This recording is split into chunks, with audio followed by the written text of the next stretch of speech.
có trong ban nó hưởng tờ lại chim xa lọ bà nè na có đôi nè na đây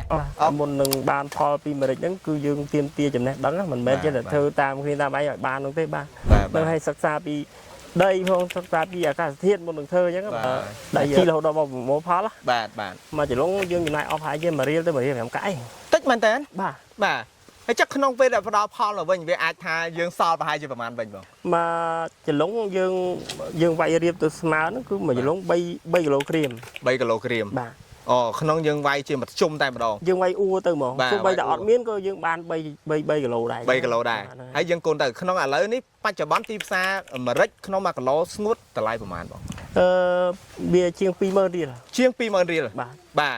bà chẳng bán nu mà đấy còn pong tai sạt thân là không chấm cá bà mà rách chiên pram pon chỉ lúng đại sạt thân là không tận đây khai một đôi kiri bà hai bọc ôm và dưới cứ khai một đôi kiri ní cứ chỉ khai mua đây còn pong tai miên sạc đan được pol khang mình tên nông cá đam đâu tận nam cả sẽ cắm đầm nam cả sẽ già cắm trong việc cam thiên thì cả spa khám áในตู้พิน ITV ដែលមានវត្តមានខ្ញុំបាននឹងបដិទ្ធទស្សនភាពរួមនឹងកិច្ចសម្ភាសជាមួយនឹងបងម្ចាស់ចំការផ្ទាល់ចង់ដឹងថាតើការដាំដុះប្រកបធ្វើយ៉ាងណាដើម្បីឲ្យទទួលបានទិន្នផលបាទហើយជាពិសេសថែមទៀតបាទដំណាំម្រេចនេះវាអាចជួយបាទចូលរួមចំណែកក្នុងការជួយទៅដល់សេដ្ឋកិច្ចគ្រួសារគាត់យ៉ាងដូចម្ដេចនោះនាំមកដល់ពុកម៉ែបងប្អូនទៅជួយជាមួយនឹងបងប្រុសអ្នកដាំដុះផ្ទាល់នៅក្នុងចំការតែម្ដងបាទសូមគោរពអញ្ជើញជំរាបសួរបាទចង់ឲ្យបងជម្រាបឈ្មោះហើយក៏ដូចជាទីតាំងនៅទីនេះផងដែរបងបាទខ្ញុំឈ្មោះរឿងសារ៉ាត់ហើយទីតាំងនេះគឺទីភូមិពូទឺតឃុំពូស្រាស្រុកបច្ចដាខេត្តមណ្ឌលគិរីបាទហើយបងផ្ទាល់គឺជាម្ចាស់ចំការម្រេចតែម្ដងបងណាបាទហើយមានប្រមាណចលងដែរបងនៅដីបងម្រេចនេះវាទំហំខ្ញុំដាំនេះ 5000 ចលងទេបាទ 5000 ចលងបាទច្រើនមែនបងគេច្រើនជាងខ្ញុំផ្ទៃដីប្រមាណហាត់ដែរបើសិនជា 5000 ចលងនេះ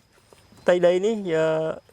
ដី73 ហិកតា 73 ហិកតាបាទហើយបងចាប់ផ្ដើមក្នុងការធ្វើម្រេចនេះប្រហែលឆ្នាំមកហើយខ្ញុំដាំតាំងពី2011មកមកដល់ឥឡូវនេះគឺ15 ឆ្នាំហើយ15 ឆ្នាំហើយអូបាទបងប្អូនមិនធម្មតាទេបងប្រុសគឺមានបទពិសោធន៍ក្នុងការដាំដុះម្រេចនេះគឺ15 ឆ្នាំហើយបាទហើយមូលហេតុអីហើយពីមុនមកបងអ្នកនៅស្រុកនេះផ្ទាល់តែម្ដងឬក៏អ្នកខេត្តឆ្ងាយដែលមកធ្វើចការនៅទីនេះខ្ញុំអ្នកមកពីខាងកំពង់ចាមបន្តិចកំពង់ចាមទេកំពង់ចាមឥឡូវមានបងខ្ញុំណាបាទអូអញ្ចឹងហើយក៏មកចាប់ផ្ដើមទិញចការទិញអីធ្វើនៅទីនេះតាំងពី2011មកអូហើយសល់ប្រហែលនេះយើងដាំដូងដាំអីហូបអូបាទមានស្រះជីកអីនេះយើងស្ដាយមានស្រះទឹកទៀតបាទឥឡូវថ្ងៃនេះគឺចង់នាំអារម្មណ៍ពុកម៉ែបងប្អូនរបស់យើងមកសួរបងផ្ទាល់អារឿងថាការធ្វើកសិកម្មណាជាពិសេសអ្នកធ្វើម្រេចបាទកាលពីឆ្នាំកន្លងទៅយូរដែរហើយបាទបងប្អូនយើងអ្នកធ្វើម្រេចពីច្រើនគាត់ថាទី1គឺគាត់ហ្វឹកហាត់ទី2ការធ្វើម្រេចហ្នឹងគឺមានផលពិបាកខ្លាំងចំពោះបងវិញជាបទពិសោធន៍ដែលបងធ្វើការដាំដុះរយៈពេលជាង15ឆ្នាំនេះតើអ្វីដែលជាបទពិសោធន៍ល្អៗចង់ចែកម្លែកដល់បងប្អូនយើងបងជឿម្រេចបើយើងចង់ធ្វើឲ្យចំណេញគឺយើងធ្វើហ្នឹងគឺយើងដឹងពីការធ្វើម្រេចហ្នឹងមកដឹងតែម្ដងកាលណាយើងអត់ដឹងយើងធ្វើមិនដឹងថាយើងធ្វើឲ្យចំណេញពីព្រោះអីកាន់ទី1យើងការថែទាំរបស់យើងអត់ដឹងថាយើងត្រូវប្រើជីនឹងពេលណាត្រូវប្រើលេខអីចម្ងាយប្រមាណហើយដីនឹងយើងត្រូវការទប់បន្លាយយ៉ាងម៉េចយ៉ាងម៉េចកុំឲ្យទឹកហូរចូលបុកមិនហើយដីនឹងមិនមែនចេះតែអាងអាមេរិកត្រូវការទឹកយើងទៅដាំក្នុងទឹកទេមិនรู้ទេវាត្រូវការទឹកតែវាត្រូវការមានពេលស្ងួតនិងពេលសើមវាមានអីត្រូវការតលទឹករហូតបានវារស់ហ្នឹងទេម្រេចដែលបងដាំនេះគឺជាប្រភេទម្រេចពូជស្អីដែរហើយវាធន់ជាមួយអាកាសធាតុដែរទេសម្រាប់ការជ្រើសរើសពូជដាំក្នុងចការពូជនៅចការខ្ញុំវាមាន2 3ធឺមានពូជបាយនិងពូជម៉ាឡេពូជបាយពូជម៉ាឡេបាទហើយយ៉ាងម៉េចដែរពូជទាំងពីរនេះអាចថាផ្ដល់ទិន្នផលយ៉ាងម៉េចដែរបងពូជហ្នឹងគឺចង់និយាយថាយើងមានបទពិសោធន៍ជាង10ឆ្នាំហ្នឹងគឺពូជហ្នឹងគឺយើងធ្វើបានតែម្ដងធ្វើបានលុយធ្វើបានផលអូ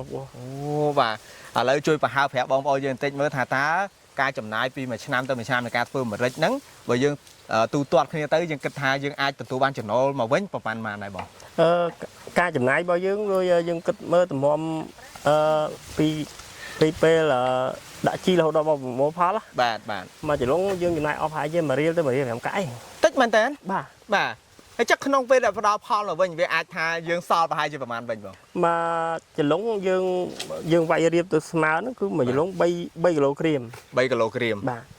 ក្នុងយើងវាយជាមធ្យមតែម្ដងយើងវាយអ៊ូទៅហ្មងទោះបីតែអត់មានក៏យើងបាន3 គីឡូដែរហើយយើងកូនទៅក្នុងឥឡូវនេះបច្ចុប្បន្នទីផ្សារអាមេរិកក្នុង1 គីឡូស្ងួតតម្លៃប្រហែលបង វាជាង20000រៀល ជាង20000រៀល បាទ បាទអញ្ចឹងគឺបណ្ដៃស្មើនឹង1គីឡូថា$5ចុះ $5 យើងវាយជាមធ្យមដែរ បាទយើងវាយ បាទដោយសារ5000ជាលងបងប្អូនសាក់គុណមើលខ្លួនឯងខ្ញុំអត់ហ៊ានគុណទេ បាទ បាទអញ្ចឹងគឺបណ្ដៃថាបើសិនជាបច្ចុប្បន្ននេះគឺបងអាចថាចំណេញក្នុងការធ្វើនៃម្រេចបបរហើយ បាទ បាទបងឥឡូវបងមានអីសម្រាប់ជាសារផ្ដាំផ្ញើពីព្រោះថាជាធម្មតាខេត្តមណ្ឌលគិរីជាខេត្តសក្តានុពលក្នុងការដាំដុះជាពិសេសគឺដំណាំម្រេចហ្នឹងតែម្ដងហើយក្រៅពីនោះក៏មានដូចជាដំណាំបាទតរ៉េនបាទដំណាំបឺបាទក៏ដូចជាមានដំណាំផ្សេងមួយចំនួនផ្សេងទៀតហើយនៅនេះក៏មានដូងដែរអញ្ចឹងណាឥឡូវជាការផ្ដាំផ្ញើដល់បងប្អូនយើងប្រជាពលរដ្ឋយើងថាឲ្យមានការគ្រប់គ្រងកសិផលក៏ដូចជាផលិតផលកសិកម្មខ្មែរយើងយ៉ាងម៉េចខ្លះបងជាយោបល់ខ្ញុំសូមឲ្យប្រជាកសិករយើងប្រើប្រាស់ជីដែលខ្មែរយើងផលិតបាន បាទ ហើយយើងទី1ទី2យើងត្រូវ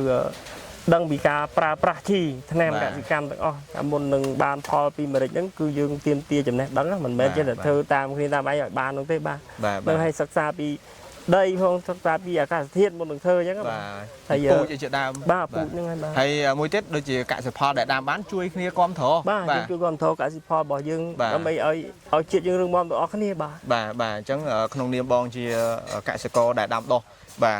មានចំការម្រេចមានចំការដាំដុះផ្សេងទៀតគឺចង់ឃើញបងប្អូនយើងដែលគាត់ធ្វើការដាំដុះមានកសិផលហើយមានទីផ្សារតែម្ដងអានេះគឺជាចំណុចដែលសំខាន់បំផុតបើសិនជាគ្មានទីផ្សារទេក៏កសិករគាត់អត់មានលទ្ធភាពក្នុងការបន្តក្នុងការដាំដែរហើយបងបាទអញ្ចឹងគឺជាចំណុចសំខាន់អាចនិយាយបានថាជារួមបាទផ្ដាំផ្ញើដល់បងប្អូនប្រជាពលរដ្ឋទាំងអស់ដែលគាត់មិនថាតាអាជីវករអ្នកលក់ដូរបាទឬក៏បងប្អូនអ្នកដែលគាត់រកស៊ីទៅលើកសិកម្មទេបាទពេលបងប្រុសរឿងសារ៉ាត់ផ្ទាល់ដែលជាម្ចាស់ចំការម្រេចជាង5000ចលងនៅទីនេះគាត់ចង់បានណារឿងតម្លៃទីផ្សារល្អ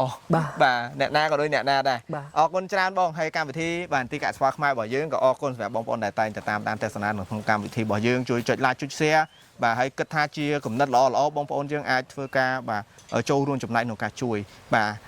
ដូចជាការ share ជាដែរខ្ញុំគិតថាវាជាចំណែកមួយក្នុងការជួយធ្វើឲ្យបងប្អូនយើងគាត់បានឃើញអំពីតថភាពនៃការដាំដុះដំណាំបាទមិនមែនជារឿងងាយស្រួលទេអញ្ចឹងគឺសូមមានការគ្រប់គ្រងទាំងអស់គ្នាអញ្ចឹងអរគុណបងដូចគ្នាបាទសម្រាប់ការចូលរួមចែករំលែកនៅក្នុងពេលនេះហើយសង្ឃឹមថាពុកម៉ែបងប្អូនរបស់យើងបាទបន្តការគ្រប់គ្រងនៅកសិផលក្នុងស្រុកទាំងអស់គ្នាបាទអញ្ចឹងអរគុណ